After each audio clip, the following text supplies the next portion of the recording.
D'un œil relativement dubitatif, mais plutôt plus serein que ce qu'on aurait pu attendre.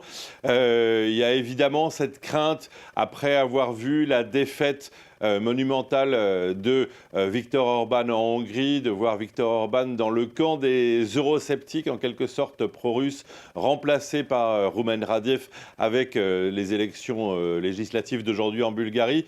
Mais en réalité, pour beaucoup d'Européens, le discours pro-russe de Rumen Radev, c'est une chose.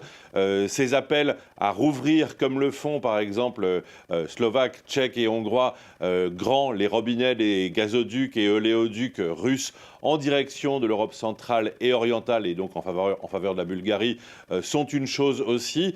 Il y a, selon eux, évidemment, une partie de l'opinion bulgare qui est sous-tendue par cette constance de l'amitié avec la Russie.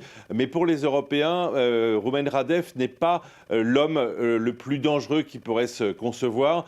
On sait qu'il a été tout à fait conciliant vis-à-vis de l'Union européenne. Il a ses déclarations, on les connaît vis-à-vis de l'énergie russe et vis-à-vis des positions du Kremlin en général, on le sait. Mais en revanche, il a promis de manière expresse à la télévision, en particulier cette semaine, de ne pas opposer de veto lors des décisions qui concerneraient la Russie ou l'Ukraine.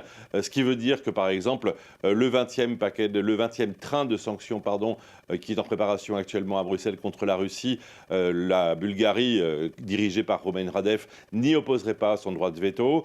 Le prêt de 90 milliards d'euros destiné à l'Ukraine, la Bulgarie n'y opposerait pas son droit de veto. Bref, pour les Européens, Rumen Radev, c'est un nouvel eurosceptique qui vient s'ajouter au rang plutôt des Robert Fico et Janez Janša, en Slovaquie et en République tchèque, dans le camp de ceux qui sont eurosceptiques, mais qui ne menacent pas finalement totalement le fonctionnement de l'Union européenne, parce qu'ils auraient plutôt tendance à s'abstenir et à se couler dans le moule, contrairement à Viktor Orban, qui, lui, après 16 ans de mandat à la tête de la Hongrie, avait ses réseaux, avait la connaissance des modes de fonctionnement de l'Union européenne, avait une véritable faculté de nuisance, en quelque sorte, que les Européens ne prêtent pas pour l'instant à Rumen Radev.